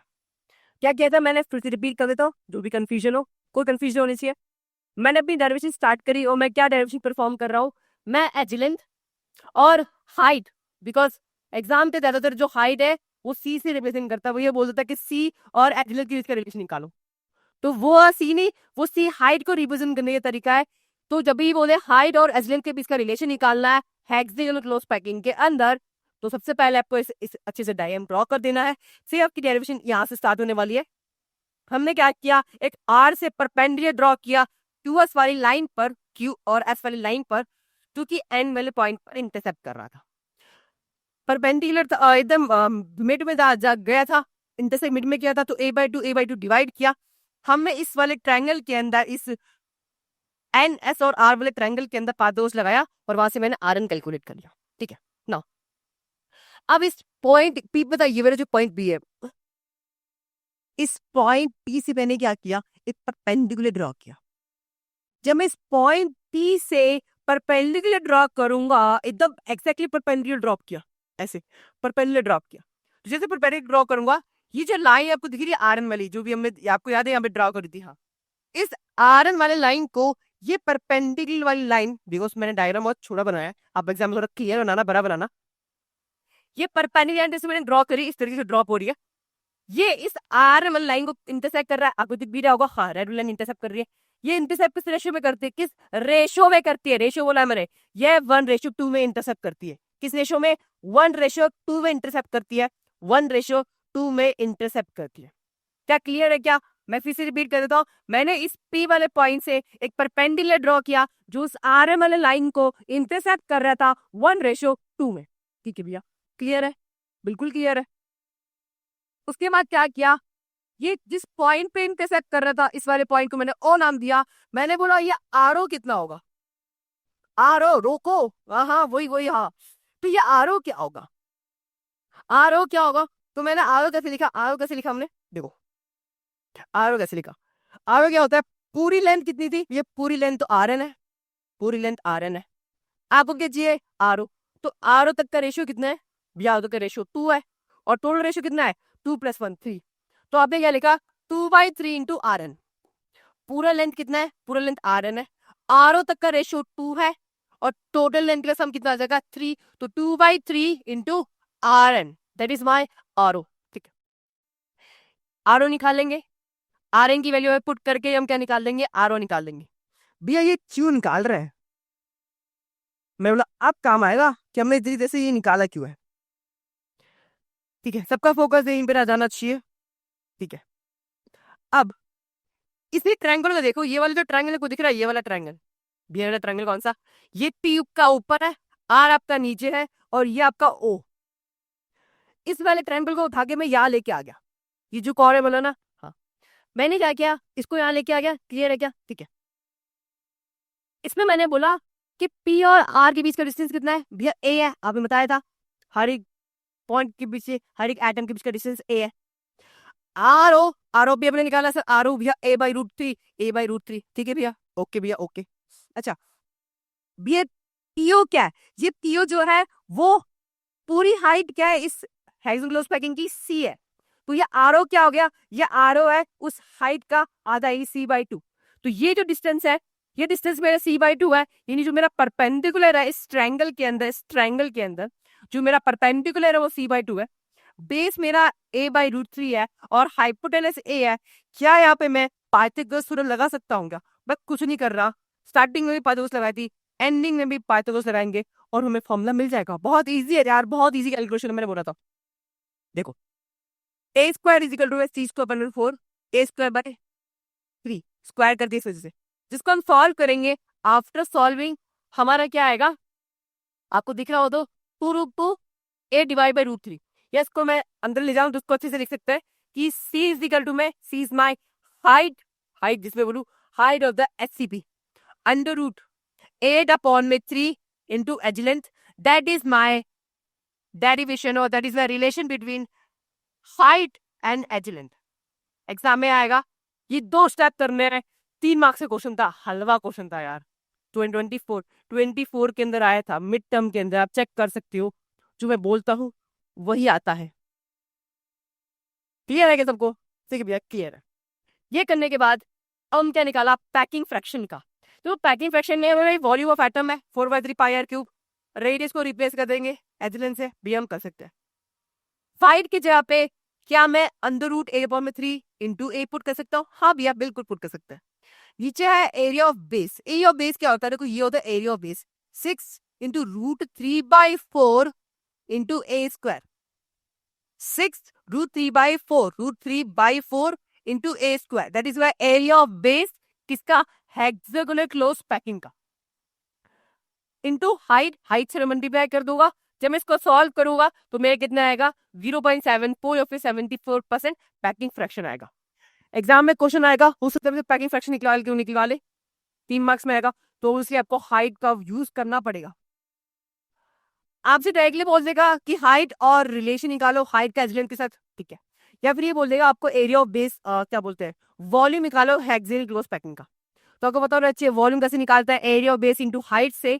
एरिया ऑफ बेस को हाइट से मल्टीप्लाई कर दो, आपको क्या मिल जाएगा, वॉल्यूम मिल जाएगा। इस पे न्यूमेरिकल्स आते हैं, छोटे छोटे टॉपिक्स है लेकिन पे बेस न्यूमेरिकल्स आते रहते हैं, ठीक है। अब नेक्स्ट क्या है, मिलर इंडाइसिस, ठीक है। अब मिलर इंडाइसिस देख लेते हैं, ठीक है। अब नेक्स्ट टॉपिक क्या है मेरा, मिलर इंडाइसिस। जिसे मैंने बोला था बहुत इंपॉर्टेंट टॉपिक है। कहीं ना आपको 2 मार्क्स में या 3 मार्क्स में आपको मिलर इंडाइसिस बनाने के लिए परू आएगा ही आएगा, है ना, इंपॉर्टेंट है। अच्छा, Miller indices of a plane का मतलब क्या? पहले बेसिक डेफिनेशन पढ़ लेते हैं। मिलर इंडाइसिस है क्या? तो Miller indices is defined as a reciprocal of the intercept made by the plane along axis. मतलब कहने मतलब ये है, सपोज करो एक प्लेन है, ये एक प्लेन है, ये जो प्लेन है ये एक्स एक्सिस वाई एक्सिस और जेड एक्सिस को कट कर रहा है। ऑब्वियसली जब भी किसी प्लेन को जब मैं ऐसे बनाऊंगा तो ऑब्वियसली एक्स एक्सिस को भी कट करेगा, जेड एक्सिस को भी कट करेगा एंड वाई एक्सिस को भी कट करेगा ही करेगा। जब भी कोई प्लेन किसी को एक्सिस में ड्रॉ करता है तो वो X Y and Z axis को इंटरसेप्ट करता है। उस इंटरसेप्ट का यदि मैं रेसिप्रोकल ले लेता हूं, यानी 1/x, मतलब इंटरसेप्ट सपोज करो, अब यहाँ का इंटरसेप्ट a था, यहाँ का इंटरसेप्ट b था और यहाँ पर इंटरसेप्ट c था, तो 1/a 1/b और 1/c यानी reciprocal of the intercept, it is known as Miller indices. B बस इतनी सी डेफिनेशन थी क्या? मैंने बोला हाँ, ये इतनी सी डेफिनेशन थी। पूछ लेता है ये 2 मार्क्स के अंदर कि what you Miller indices of a plane. तो मिलर इंडाइसिस क्या होता है? Intercept of reciprocal. रेसिप्रोकल किसका लेना है? इंटरसेप्ट का, जो कि मेड बाय प्लेन। प्लेन जो भी इंटरसेप्ट बनाता है उनका रेसिप्रोकल ले लो, और वो रेसिप्रोकल क्या बोलते हैं यार, मिलर इंडाइसिस कहते हैं। अच्छा ठीक है, इतना तो समझ आ गया। अब कभी मुझे एग्जाम में बोलता क्या, निकालो भी मिलर इंडाइसिस कैसे निकालते हैं। तो ये हमारा प्रोसीजर है, मैंने अभी लिख दिया कि किस अकॉर्डिंग मुझे अप्रोच करना है। प्रोसीजर क्या बोलता है, determine the intercept of the plane. Question को साथ मिलकर चलते हैं। सपोज करो जैसे मिलर, ये वाला पहला वाला क्वेश्चन, मुझे यहाँ पे इंटरसेप्ट देके रखे हुए हैं। क्वेश्चन भी चलो यहाँ पे इंटरसेप्ट देके रखा है 2 3 और 2, है ना। एक्स के लॉन्ग 2 इंटरसेप्ट है, वाई के लॉन्ग 3 इंटरसेप्ट है और जेड के लॉन्ग 2 इंटरसेप्ट है। बट इन केस यदि मुझे एग्जाम में नहीं देके रखा होता कि इंटरसेप्ट क्या है, तो हमें देखना पड़ता कि यार प्लेन एक्स एक्सिस को वाई एक्सिस जेड एक्सिस को कितना इंटरसेप्ट कर रहा है, ठीक है। तो पहले हमें करना पड़ेगा, डिटरमाइन करना पड़ेगा एक्स वाई जेड के लोग इंटरसेप्ट क्या है। सेकंड स्टेप क्या होगा, determine the reciprocal of the number. जैसे इंटरसेप्ट मिला उनका रेसिप्रोकल ले लिया, ये रेसिप्रोकल ले लिया 1/2, 1/3 एंड 1/2, इनका रेसिप्रोकल ले लेना। ठीक है, स्टेप नंबर 2 क्लियर हो गया। Find the least common denominator. Obviously denominator में चीजें अच्छी नहीं लगती हमें, है ना, अच्छी नहीं लगती, मजा नहीं आ रहा, फील नहीं आ रही, वो वाइब नहीं आ रही। तो हमने क्या किया, जो चीजें डिनोमिनेटर में थी हमने उसको न्यूमरेटर में लेके आने के ट्राई किया। उसके लिए हमें क्या लिया, एलसीएम ले लिया। लेस जीरो मतलब एलसीएम, 6 का मल्टीप्लाई कर दिया। मैंने देखा 6 से मल्टीप्लाई करूंगा तो ये काम बात बन जाएगी, तो मैंने अभी 6 से मल्टीप्लाई किया, तो 6 से मल्टीप्लाई करने पे क्या आएगा, 3, 2 and 3। That is my step number 3 and 4। ये मैं स्टेप नंबर 3 और 4 में लिखा। अपनी लैंग्वेज में समझा दिया कि चीजें अच्छी लगती रही डिनोमिनेटर में तो एक ऐसे नंबर से मल्टीप्लाई कर दूं ताकि चीजें डिनोमिनेटर में अच्छी, मतलब डिनोमिनेटर में हट जाए, फ्रैक्शन में ना आए, एक इंटीजर की फॉर्मेट में आ जाए। That is my million indices. Reciprocal लेना है, सॉल्व करना है, मिलियन इंडाइसिस मिल जाएगा। और क्या चाहिए यार, इतना इजी बिजी है, बहुत इजी बिजी है। ठीक है, यदि आपको प्लेन से मिलियन इंडाइसिस पूछे निकाल सकते हो। यदि आपको मिलियन इंडाइसिस दे दे और आपको बोलेगा कि आपको क्या बनाना है, प्लेन ड्रॉ करो, प्लेन ड्रॉ करो, तो देखो ड्रॉ कैसे करना, अब यहाँ पे फोकस करना है। देखो यहाँ पे मैं सबसे पहले एक बेसिक एग्जाम्पल लेके चलता हूँ। मैं यहाँ पे सारे लिख दिए जो कि एग्जाम में आ सकता है। जैसे मैंने बोला बहुत ज्यादा इंपॉर्टेंट है, तो यहाँ इनमें से आपको कोई में कोई बहुत बार रिपीट हुआ है, तो हो सकता है आप एग्जाम में इनमें से कोई एक आपको देखने को मिले ही मिले। हाँ, क्योंकि थोड़ा यूनिकनेस, ये थोड़ा यूनिक है, तो इसलिए इनमें से कोई एक मिलने आपको देखने को मिल सकता है। पहले तो मैं बेसिक से स्टार्ट करता हूँ। बेसिक वाला है क्या, हाँ ये वाला। मुझे बोला है कि मेरा एक मिलियन इंडाइसिस है 111 111, यानी एक्स के लॉन्ग, वाई के लॉन्ग, जेड के लॉन्ग की देख रखा, और मुझे क्या निकालना है, उसका इंटरसेप्ट निकालना है। और इंटरसेप्ट मिलेगा तो प्लेन ड्रॉ कर पाऊंगा। तो मैंने बोला यार एक बात बताओ, जब आपको इंटरसेप्ट गिवन था तो आप रेसिप्रोकल लेते थे, आपको मिलियन इंडाइसिस मिलता था। जैसे आपको मिलियन इंडाइसिस से इंटरसेप्ट पे जाना तो क्या करोगे, रेसिप्रोकल ही करोगे। तो फॉर एग्जाम्पल के लिए सपोज करो 1, 2 और 4 मेरे मिलियन इंडाइसिस से, कुछ भी दे सकता है, आप उसका रेसिप्रोकल ले लो। 1 का 1/1, 1/2, 1/4, ये जो 1/4, 1/2 और 1 है, ये क्या है, हमारे इंटरसेप्ट आ गए। अब ये मुझे एक्स का लॉन्ग पता है, 1 का इंटरसेप्ट है, वाई के लॉन्ग 1/2 का इंटरसेप्ट है, तो क्या मैं इंटरसेप्ट के थ्रू प्लेन ड्रॉ नहीं कर सकता? क्या बात है भैया, बिल्कुल ड्रॉ कर सकते हो, बिल्कुल। तो बस मुझे वही करना है, कुछ नया नहीं करना है। क्या नहीं करना है, कुछ नया करना है क्या, नहीं करना है। ठीक है, तो हम क्या करेंगे, 111, जब इसका रेसिप्रोकल लूंगा तो 1/1, 1/1, 1/1, तो ऑब्वियसली 1 ही आएगा। यानी एक्स, वाई और जेड पिलोन क्या है, 1 इंटरसेप्ट है। आप क्या कर दो, सबसे पहले क्यूब ड्रॉ कर दो। स्टेप नंबर 1 क्या होगा, रेसिप्रोकल ले लिया, ठीक है, वहां से इंटरसेप्ट मिल जाएंगे, मिल जाएगा। सेकंड स्टेप क्या होगा, अब एक प्लेन ड्रॉ करना, प्लेन या क्यूब, पहले आप क्यूब ड्रॉ करोगे। ठीक है, तो मैंने क्यूब ड्रॉ कर लिया, ये मैंने X, Y and Z axis बनाया, और अब मैंने क्यूब ड्रॉ कर लिया। क्यूब ड्रॉ करने का आपको पता होना चाहिए, जब भी आप एक क्यूब ड्रॉ करते हो ना, हमेशा इसकी जो लेंथ होती है हमेशा आप 1 यूनिट की मानते हो। यानी इसकी जो हाइट है ना, ये जो डिस्टेंस है, ये जो हाइट है, मतलब इसकी जो, उसे आप समझ गए हो, एजरी की बात कर रहा होगा, तो ये जो एज लेंथ है ना इसकी, वो 1 यूनिट की होती है। कितनी होती है, 1 यूनिट की होती है। ठीक है, तो एक बात तो क्लियर हो गई कि आप जब भी कोई क्यूब बनाओगे, भले आप किसी भी इंटरसेप्ट के लिए बना रहे हो, उसकी जो यूनिट, जो क्यूब होगी उसका 1 यूनिट का होगा। ठीक है, अब आप क्या करोगे, आपको पता है कि मिलियन डाइसिस 111 के लिए ड्रॉ करना था, यानी एक्स के लॉन्ग 1 यूनिट का इंटरसेप्ट है। तो आप यहाँ से स्टार्ट करोगे ओरिजिन से, और कहाँ जाओगे भैया, 1 यूनिट पे जाएंगे। और बिकॉज इस क्यूब की लेंथ ही 1 यूनिट है, तो मुझे पता है यहाँ पर इसका 1 यूनिट यहाँ पर है, एक्स वाई एक्सिस के लॉन्ग 1 यूनिट यहाँ पर है, जेड एक्सिस के लॉन्ग 1 यूनिट यहाँ पर है। तीनों पॉइंट्स मार्क करने के बाद हमने क्या किया, इन तीनों पॉइंट्स को ज्वाइन कर दिया। क्या कर दिया, इन तीनों पॉइंट्स को मैंने क्या कर दिया, ज्वाइन कर दिया। और ज्वाइन करने के बाद जो भी प्लेन बनेगा उसको थोड़ा सा डार्क कर देंगे, दैट इज माई प्लेन, क्योंकि मुझे 111 पे चाहिए था। तो 111 पे जो प्लेन बनेगा इस मिलियन डाइसिस जो प्लेन बनेगा वो ये बनने वाला है। अच्छा, इंटरेस्टेड है ये इन सब वालों में? यदि मुझे बोलता 100 पे क्या प्लेन बनेगा, एक बात बताऊं। अच्छा, पहले बेसिक वाला लेते हैं 110 पे। अच्छा, बीएस का रेसिप्रोकल ले लो, तो रेसिप्रोकल लिया तो 1 1, भैया 1/0 तो इन्फिनिटी होता है। ओ माय गॉड, अब क्या होगा, 8 नहीं है, क्या है ये, इन्फिनिटी है। वो इन्फिनिटी का क्या ले हम, अब क्या करें? तो मैंने बोला देखो, वे भी ऐसे प्रॉब्लम ना, आपको 2 का इंटरसेप्ट पता है, आपने क्यूब ड्रॉ किया, ड्रॉ कर लिया भैया, सबका यूनिट सब हर एक डिस्टेंस, हर एक एज लेंथ 1 यूनिट के बराबर है। भैया एक्स के लॉन्ग 1 यूनिट है, वाई के लॉन्ग 1 यूनिट है। भैया इतना तो मुझे पता है कि भैया यहाँ से जाऊंगा तो ये हमारा एक्स के लॉन्ग 1 यूनिट हुआ, वाई के लॉन्ग 1 यूनिट हुआ। क्लियर है क्या? हाँ, यानी इन दो ये दोनों तो ज्वाइंट होंगे पॉइंट। चलो भाई, इतना तो पता है। अब हो क्या रहा है, जब भी कोई भी चीज जीरो होती है फिर 1/इंफिनिटी होती है। तो जो 1/इंफिनिटी मतलब क्या होता है कि ये जो लाइन, ये इस तरह से प्लेन ड्रॉ होगा जो कि किस एक्सिस के पैरेलल होगा? जेड एक्सिस के पैरेलल होगा। यदि वो कोई भी प्लेन किसी भी, देखो इंफिनिटी मतलब कि वो प्लेन जो है वो कहीं इंफिनिटी करके उस प्लेन को इंटरसेक्ट कर रहा है।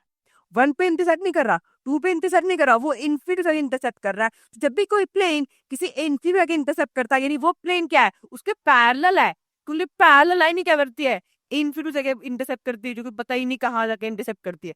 तो मतलब यह है, जब भी आता है ना, तो आप क्या करो, इस लाइन के पैरेलल वाली लाइन, ये जो लाइन में ड्रॉ करी है, इसके जस्ट पैरेलल, उसके पैरेलल वाले जो कॉर्नर्स होंगे उनको ज्वाइन करके जो प्लेन ड्रॉ होगा उस प्लेन को ड्रॉ कर देना है। दैट इज माय जो पे चाहिए, ये वही प्लेन है और ये प्लेन क्या कर रहा है, जेड एक्सिस के पैरेलल है।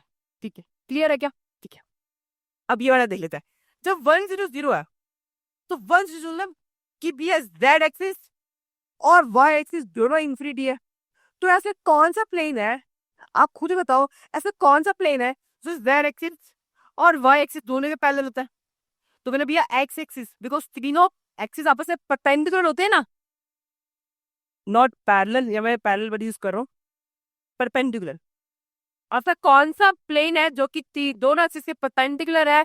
तो मेरा वाला जेड एक्सिस वाला जो प्लेन होता है वो वाई एक्सिस के भी परपेंडिकुलर होता है और जेड एक्सिस के भी परपेंडिकुलर होता है। और यदि वो प्लेन परपेंडिकुलर है तो मैं बोल सकता हूँ ये मैं जेड एक्सिस वाले, जेड एक्सिस वाली साइड थी ना, तो ये जेड एक्सिस वाली साइड है क्यूब की, ये वाला जो फेस है, ये वाला जो वॉल है, ये जेड एक्सिस ये एक्स एक्सिस वाली है।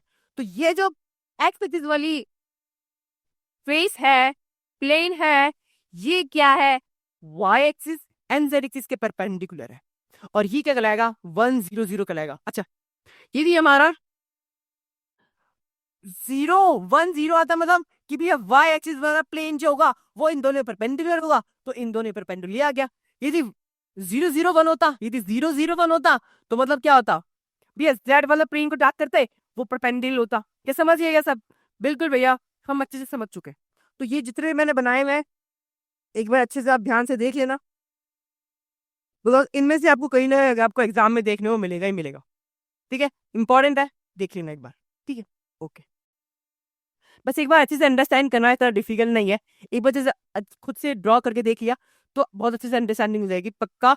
और मिडटर्म एंटम में आता ही आता है, बहुत ज्यादा इंपॉर्टेंट है। ठीक है, नेक्स्ट छोटी सी डेरिवेशन है और बहुत इंपॉर्टेंट है मिडटर्म में, चांसेस है इस वाले मिडटर्म में आने के, वरना तो एंड टर्म में कहीं नहीं है, 2 मार्क्स से 3 मार्क्स में आ जाती है। बहुत छोटी सी डेरिवेशन है और याद बहुत फटाफट उठाएगी, बहुत फटाफट हो जाएगी। कैसे?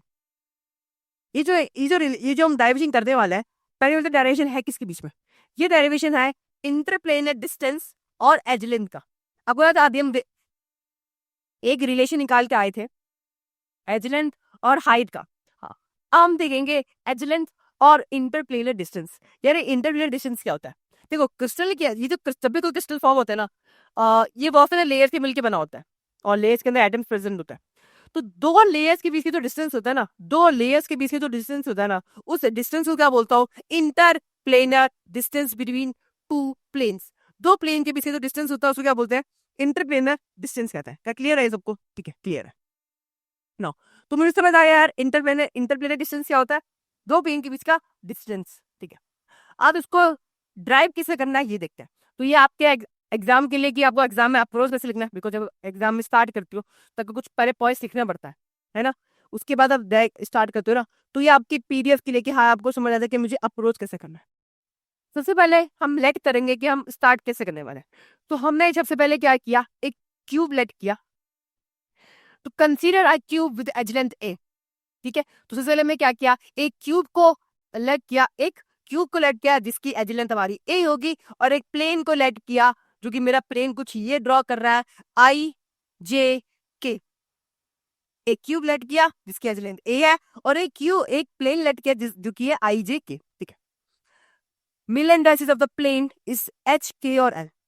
ओब्वियसली ये प्लेन, ये जो प्लेन है ये क्यूब को कट कर रहा है, एक्सिस को कट कर रहा है, और यदि एक्सिस को कट कर रहा है, देखो कट कर रहा है, एक्स एक्सिस को कट कर रहा है, तो उसका कुछ इंटरसेप्ट होगा। उस इंटरसेप्ट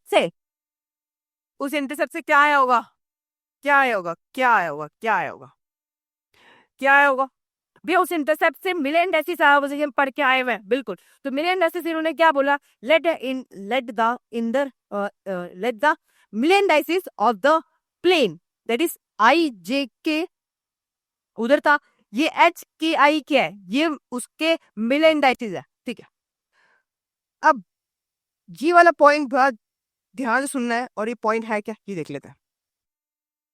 हमें क्या किया, ये मेरा पॉइंट के था, ये मेरा पॉइंट आई था, और ये मेरा पॉइंट जे था, और ये सेंटर में हमारा क्या है, ये हमारा ओरिजिन है।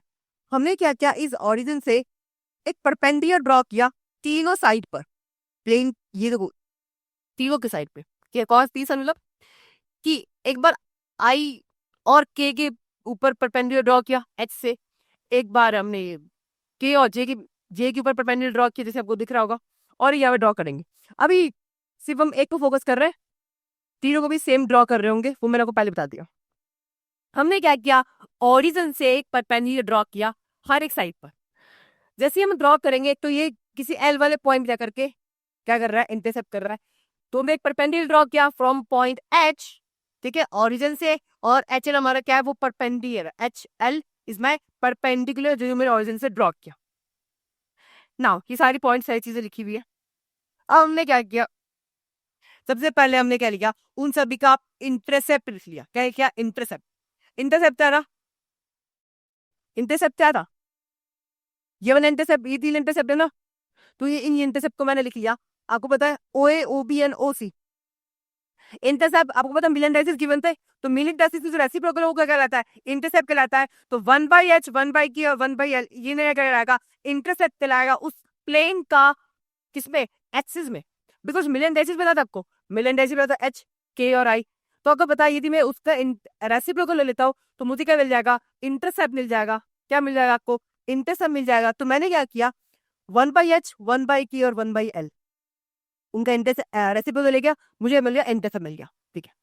फिर मैंने क्या किया, मैंने इस इक्वेशन पे ए से मल्टीप्लाई कर दिया।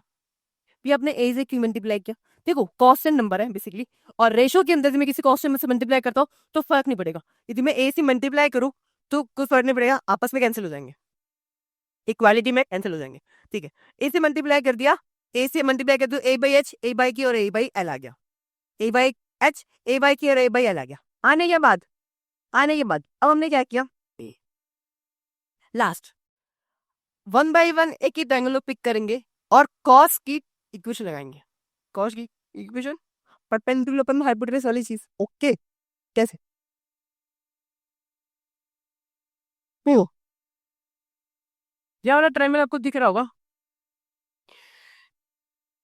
ये वाला लाइन यानी एच एल वाला लाइन, ये वाला लाइन क्या करेंगे हम, सामने वाले इसको ज्वाइन करेंगे इस वाले एक्सिस। अभी तो कोई छोटी ड्राई मेरा अच्छे से बना नहीं है, लेकिन ये कुछ इस तरह से ये ट्रायंगल बनेगा। ये ट्रायंगल जो हम इसमें से ये ट्रायंगल पिक कर रहे हैं, वो ट्रायंगल कौन सा है, वो ट्रायंगल है एच का, वो ट्रायंगल है एल का, और वो ट्रायंगल है आई एस का, एल का। तो हमने क्या किया, 1/1 जब परपेंडिकुलर यहाँ डालेंगे तो आई वाले से कनेक्ट करके ट्रायंगल ड्रॉ करेंगे, जब परपेंडिकुलर इस वाले प्लेन में डालेंगे तो जे वाले से कनेक्ट करके एक ट्रायंगल ड्रॉ करेंगे। तो जैसे 3 ट्रायंगल बनेंगे, हम तीनों ट्रायंगल के अंदर कॉस अल्फा, कॉस बीटा और कॉस गामा लगाएंगे, कॉस अल्फा, कॉस बीटा और कॉस गामा लगाएंगे। कॉस अल्फा क्या होता है, कॉस अल्फा होता है ये डी मतलब ये वाला कॉस अल्फा मतलब बेसिकली है,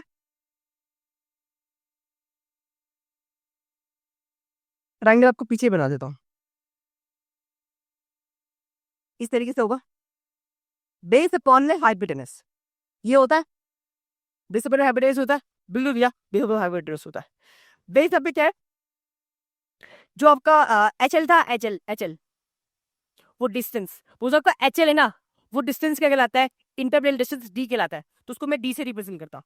तो हमने क्या किया, कॉस अल्फा क्या होता है, बेस अपन हाइपोटेनस, बेस क्या था डी, तो आपने यहाँ पे डी पुट कर दिया, यानी बेस हमारा क्या है डी, और हाइपोटेनस क्या है हमारा, ये हाइपोटेनस हमारा क्या है, जो हमने रेशियो निकाला था, यानी हमने यहाँ पे आई दिया था ना, तो यहाँ पे ले लेंगे हम OA, या फिर आप यहाँ पे IL भी ले सकते हो। ये रिपोजिशन करने का तरीका है बेसिकली, और डिस्टेंस, ये डिस्टेंस है कौन सा, ये डिस्टेंस आपने निकाला है, ये डिस्टेंस है ना, ये वाला इंटरसेप्ट, और ये वाला इंटरसेप्ट क्या है, HI क्या है भैया, ये तो एक्स इज इंटरसेप्ट है, ओरिजिन से यहाँ तक ये डिस्टेंस है, वो क्या कहलाएगा, इंटरसेप्ट ही तो कहलाएगा, ये इंटरसेप्ट नहीं कहलाएगा। ध्यान से देखो, यदि मैं ये वाला डिस्टेंस निकालता हूँ तो ये डिस्टेंस क्या है, ये डिस्टेंस इस प्लेन का एक्स के अलोंग इंटरसेप्ट है।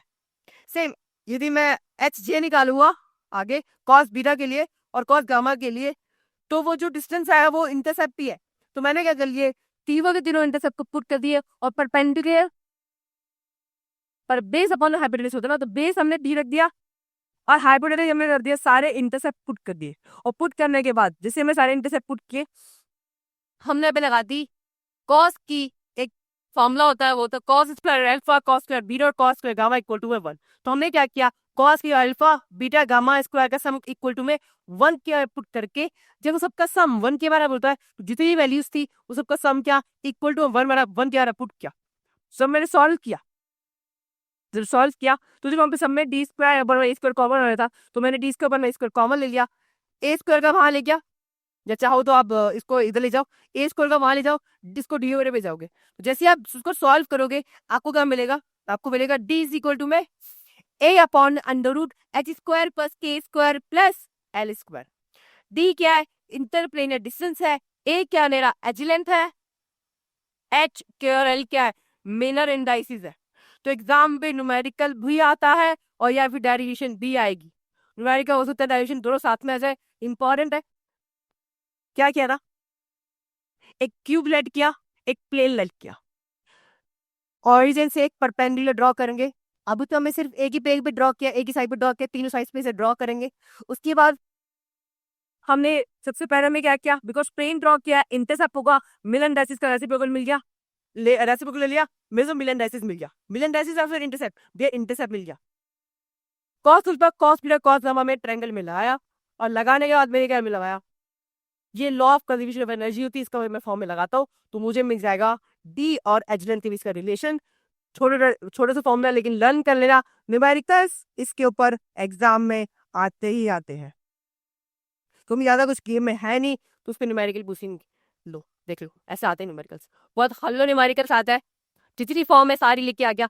पहली फॉर्म क्या होती है कि आपको कभी इस तरीके से एग्जाम में दे दे, कैलकुलेट करने के लिए बोल रहा है क्यूबिक लैटिस, क्यूबिक लैटिस क्या होता है, एजिलेंथ ही पूछ रहा है वो आपसे, डी अपॉन में डी के डिनोमिनेटर में लिखा 100 x 110 और 111, भैया ये क्या है, तो मैंने बोला जब भी सही से फॉर्म आए ना तो डी के डिनोमिनेटर में क्या होता है, एच के एल की वैल्यू होती है, किसकी वैल्यू होती है, एच के एल। भैया बट हाँ आपके लिए मुझे वीडियो कंप्लीट करनी है ताकि आप तक जल्दी से जल्दी पहुंच पाए और आपको बहुत अच्छे से समझ आ पाए, इसलिए मैं यहाँ पे आया हूँ। तो मैं अपना 100% दे रहा हूँ, मैं चाहता हूँ आप भी अपना 100% दो, अच्छी से पढ़ाई करो, अच्छे से जो समझो और अच्छी CGP स्कोर करो, ठीक है। तो यहाँ पर हमने क्या कर लिया, आपका ये वाला क्वेश्चन कंप्लीट कर लिया, बस उसमें क्या था, फॉर्मूला आता था तो बस फॉर्मूले में वैल्यूज पुट कर दी, एक नया तरीका देखा। तभी भी क्या होता है, आपको क्वेश्चन दे देता है, बोलता है मुझे इंटरप्लेनर डिस्टेंस निकालो, डी निकालो, आपको 3 to 1 प्लेन देकर कहा है, मतलब कि आपको मिलन डायसिस गिवन है। जब भी ऐसे कुछ गिवन हो तो पता है आपको क्या गिवन है, मिलन डायसिस गिवन है, ठीक है भैया, आपको मिलन डायसिस गिवन होगा, समझ गया, और वो गिवन होगा लैटिस कांस्टेंट गिवन है, तो फॉर्मूले में क्या होता है, a upon H square plus plus K square plus L square. तो ए की जगह पे ए की वैल्यू पुट करनी है, एल की जगह पे की जगह पे, और एल की जगह पे आपको 3 to 1 पुट करना है, और सॉल्व को ये निकालना है, आपको क्या निकालना है, डी निकालना था, इंटरप्लेनर डिस्टेंस निकालना था। तो क्या हलवा नहीं है क्या न्यूमेरिकल्स, बहुत इजी न्यूमेरिकल्स है, जैसे बोला ज्यादा टफ आते नहीं है, बहुत इजी न्यूमेरिकल्स है, ठीक है। नेक्स्ट पढ़ रहे हैं ब्रैक्स लॉ। ब्रैक्स लॉ है क्या, अब जो दो मेथड्स पढ़ने वाला, एक ब्रैक्स लॉ और एक और मेथड है। ये जो आए थे ना मेथड, ये जो लॉ आए थे, ये आए थे कि प्रूव करने के लिए, भी किसका प्रूव करने के लिए, ये आए थे कि क्रिस्टल जो होता है ना, क्रिस्टल, ये क्रिस्टल का बिहेवियर कैसा होता है, क्रिस्टल का पैटर्न कैसा होता है, इनमें जो प्रेजेंट एटम्स है वो एटम्स कैसे अरेंज होते हैं, वो बताने के लिए, वो देखने के लिए, वो पहचानने के लिए ये सब आए थे। अच्छा, ब्रैग्स लॉ ने क्या किया, ब्रैग्स लॉ ने क्या किया, इसने क्रिस्टल लिया। आपको पता है क्रिस्टल के अंदर लेयर्स होती है, जैसे मैंने बोला क्रिस्टल के अंदर लेयर्स होती है, और लेयर्स के ऊपर क्या होता है, एटम प्रेजेंट होते हैं, एटम्स पड़े होते हैं। सब ऊपर 2 लेयर्स है और यहाँ पे एटम्स जैसे प्रेजेंट होंगे, एटम्स प्रेजेंट होंगे, ठीक है। तो ब्रैग्स लॉ ने क्या किया, इसने 2 पैरेलल एक्स रे, पहली बात तो उसने एक्स रे ही लिया, कोई और लिया नहीं, ठीक है। अगर बताओ अच्छी एक्स रे उसने क्यों लिया होगा, क्योंकि देखो हर कोई लाइट आप लोगे तो वो पहली बात तो डिफ्रैक्शन पैटर्न, रिफ्लेक्शन नहीं हो पाता, पहली बात तो ये, ठीक है। तो उन्होंने एक्सरे लिया, उन्होंने एक्सरे इंसिडेंट कराया क्रिस्टल के सरफेस पे, ठीक है।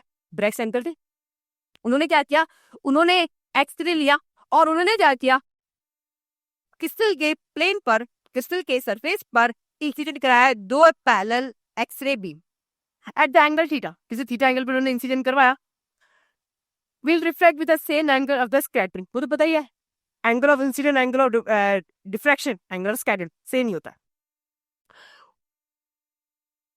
When the path difference d is equal to the whole number, वो हम अभी देखेंगे कि path difference क्या होगा। ये बीम नंबर 1 थी, बीम नंबर 2 थी। देखो पहली बीम आई, यहाँ पे प्रेजेंट था एक एटम, यहाँ प्रेजेंट क्या था, एक एटम, लेस प्रेजेंट प्रेजेंट थे। तो जैसे ही वो एटम पे आया, वो उससे टकराया, टकराता रह क्या होगा, रिफ्लेक्ट हो गया और इस तरीके से बाहर की तरफ चला गया। तो बीम इंसिडेंट हुई और बीम रिफ्लेक्ट हुई। लेकिन जो सेकंड वाली बीम थी ना, वो पहले वाले सरफेस पे, सपोज करो पहले सरफेस पे उस पे वो एटम से टकराया नहीं, तो ये जब पहले वाले से टकराया नहीं तो वो अंदर वाले लेयर पे चला गया, लेकिन वो अंदर वाले एटम से टकरा गया, और जैसे वो टकराया, जैसे वो टकराया, वो सही से क्या हो गई, रिफ्लेक्ट हो गया।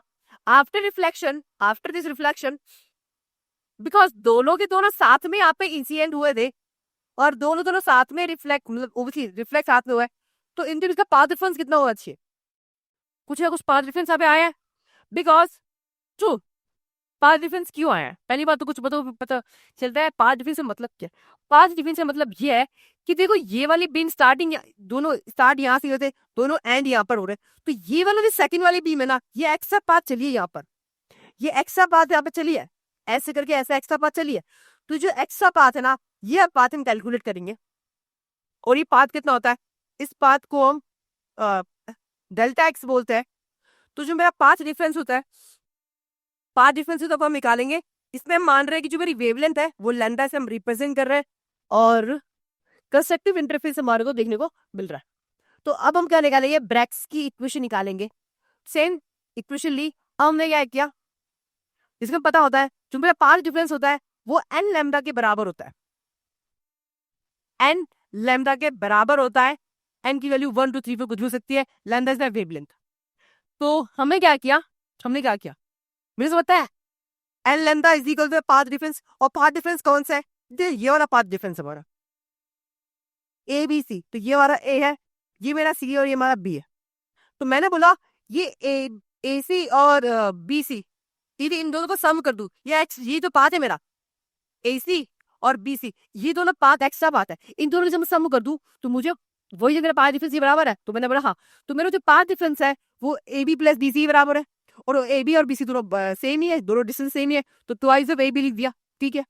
अब नाउ यहाँ पे मैंने क्या लगा दिया, पाइथागोरस थ्योरम लगा दी। मैंने क्या कर दिया यहाँ पे, इस तरीके से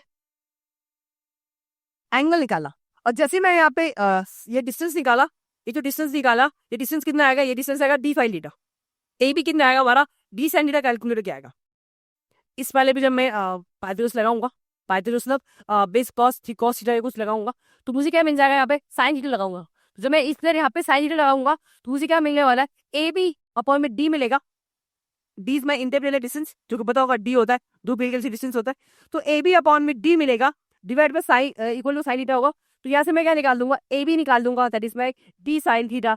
तो इस इक्वेशन में जब मैं N lambda is equal to मैं क्या पुट करूंगा, 2d साइन थीटा पुट करूंगा, that is my Bragg's equation, ये मेरी लाएगी ब्रैग्स की इक्वेशन कहलाएगी, ठीक है। ये मेरी ब्रैग्स की इक्वेशन होती है, यानी 2d sine theta equal to my N lambda, 2d sine theta equal to M lambda, that is my Bragg's की इक्वेशन। इसमें न्यूमेरिकल्स न्यूमेरिकल्स भी आते हैं, आपको थियरी दे देगा, आपको बोल देगा कि आपको इंटरप्लेनर डिस्टेंस देके रखा हुआ है या निकालना होगा, और या फिर वेवलेंथ पूछ लेगा और बाकी सारी टर्म देके रखी होगी। तो उस पर न्यूमेरिकल आ जाएंगे, छोटा सा डेरिवेशन है, ब्रैक्स लो एग्जाम में आता है, तो डेफिनेशन लिखनी है, डेरिवेशन परफॉर्म करनी है और अच्छे से डायग्राम बनाना है ताकि एग्जाम में यदि 3 मार्क्स में आए तो आप अच्छे से परफॉर्म कर पाओ। ठीक है, ठीक है। अब हम पढ़ लेते हैं लूइस टेक्निक। ये लूइस टेक्निक क्या है? जैसे मैंने बोला कि यार क्रिस्टल का पहचानना कि क्रिस्टल का बिहेवियर कैसा है, ये परफेक्ट क्रिस्टल है या डिफेक्टिव क्रिस्टल है, इसके लिए टेक्निक बनाई गई, इस टेक्निक को परफॉर्म किया गया। इन्होंने क्या किया, इन्होंने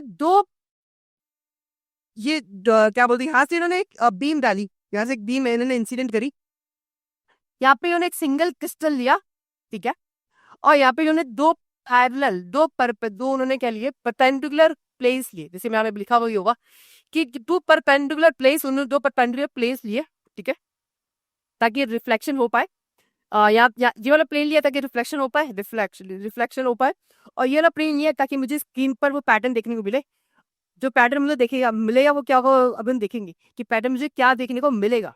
ठीक है, क्रिस्टल इन्होंने सिलेक्ट करके लिया हुआ है, और एक ऐसा क्रिस्टल लिया है जिसकी वेवलेंथ की जो रेंज है वो 0.2 से 2 एंगस्ट्रॉम के बीच में। यानी हर कोई बीम आप डालोगे तो वो इस क्रिस्टल के थ्रू कहीं लगे डिफ्रैक्शन पैटर्न आपको देखने को नहीं मिलेगा। क्यों? बिकॉज ये क्रिस्टल इस तरीके से लिया है कि कहीं ना कहीं आप जब क्या बोलते हैं एक्स या कोई भी आप बीम डालोगे तो वो डिफ्रैक्शन पैटर्न शो करेगी। डिफ्रैक्शन क्या होता है, दो एटम्स के बीच जो दो बीच में जो एक स्पेस होता है वहां से वो स्कैटर्ड करती है। तो ये जरूरी होता है कि उसकी जो वेवलेंथ है वो उस डिस्टेंस के, वो जो बीच का डिस्टेंस है वो मैच होनी चाहिए। 2000 उसकी बीच का डिस्टेंस मैच होगी तभी वो अंदर जाके स्कैटर्ड करेगी। क्लियर है क्या? ठीक है।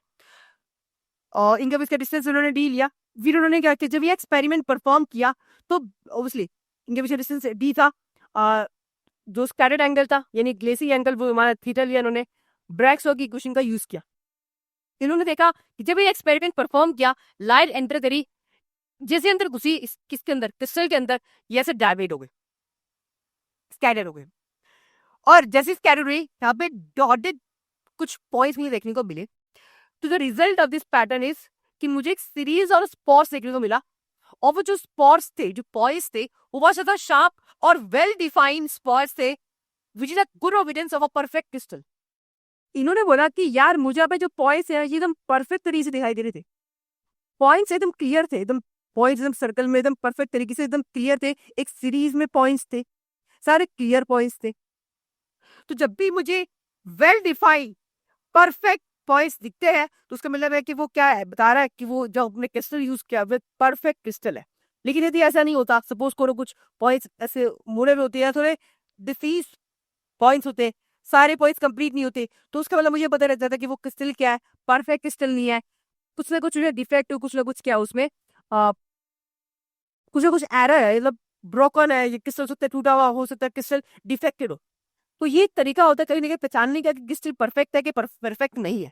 यदि हमारे जो पॉइंट्स है, जो हमारे यहाँ पे जो होल्स है, यदि हमारे जो पॉइंट्स यदि परफेक्ट आता है, स्पोर्ट्स परफेक्ट आता है, तो हम बोल सकते हैं कि क्रिस्टल क्या एक परफेक्ट क्रिस्टल है, क्योंकि जो पॉइंट्स आए हैं वो एकदम परफेक्ट आए हुए हैं, और नहीं आते तो हम क्या बोलेंगे, वो एक इनपरफेक्ट क्रिस्टल है।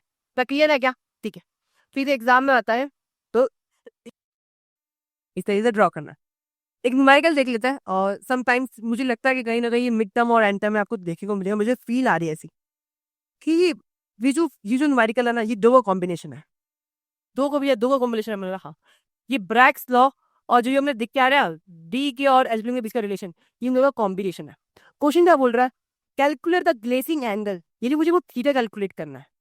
ये ग्लेसिंग एंगल ऐसे बोले ना, आप समझ जाओ यार, वो जो ब्रैक्स लेंदा था ना 2d sine theta equal to में एन लेंदा,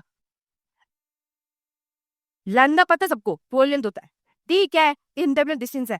तो ये ग्लेजिंग एंगल, नाम को मत जाओ, ग्लेजिंग नहीं, कुछ नहीं है, हलवा, हाँ एंगल, ये एंगल वही एंगल पूछा। अच्छा समझ गए, थीटा निकालना है, तो थीटा निकालने के लिए भी तो डी चाहिए और मुझे लैम्डा चाहिए। इन्होंने प्लेन 110 प्लेन दे के रखा हुआ है, तो मैं समझ गया 110 प्लेन नहीं, मिलियन डाइसिस दे के रखा हुआ है। अच्छा मिलियन डाइसिस गिवन है और एज लेंथ गिवन है, तो क्या मैं डिस्टेंस निकाल सकता हूँ? हाँ भैया, ए अपॉन में अंडर रूट एच स्क्वायर के square plus L square. Clear है क्या? ठीक है, यहाँ से डी निकाल देंगे। कॉरस्पॉन्डिंग टू सेकंड ऑर्डर, अच्छा सेकंड ऑर्डर बोल दिया, एन की वैल्यू 2 हो सकता है, एन की वैल्यू 3 हो सकता है। ठीक है, ये भी क्लियर है। और मैंने क्या बोल दिया, एक वेवलेंथ भी देके रखा हुआ है, ठीक है, तो मतलब प्रॉब्लम किस बात में है? प्रॉब्लम है मुझे बस थीटा कैलकुलेट करने के लिए मेरे को बस 2 निकाल दूं तो बाकी सारे टर्म तो मुझे क्या गिवन है। तो बस मैंने क्या किया, 2 इक्वल टू साइन थीटा बनाया। उसके लिए मैंने इससे पहले डी कैलकुलेट किया। डी के लिए ए गिवन था, हाँ, एच स्क्वायर के square L square middle lysis मुझे गिवन थे। मैंने फॉर्मूला इनपुट किया और मुझे क्या मिल जाएगा, अपना डी मिल जाएगा। जैसे मुझे डी मिला, अबे यार फिर तो फॉर्मूला इनपुट करना था, 2d sine equal to L lambda. तो डी क्या है, जो डी की वैल्यू है ये पुट करी, साइन थीटा, थीटा हमारा अभी वेरिएबल है, is equal to 2 into N lambda है ना, और एन की वैल्यू ने 2 बोली थी, इंटू वेरिएबल पुट करी, और यहाँ से मेरा ये एंगल आ जाएगा।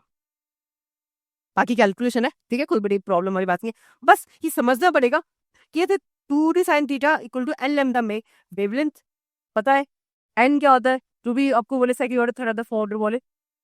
डी हो सकता है आपको डायरेक्टली दे दे, हो सकता है आपको इस तरीके से गेम खेल दे। तो जब ये वाला गेम खेल लेगा ना, तो भाई क्वेश्चन बहुत ज्यादा अच्छा हो जाता है, मजा आ जाता है और बच्चे फंस जाते हैं। लेकिन अपने को फंसना नहीं है यार, अपने को समझना, अब यार ये तो बहुत ज्यादा हलवा था, कैसे समझ लेगा, बिल्कुल भी अच्छे से समझ चुके हैं।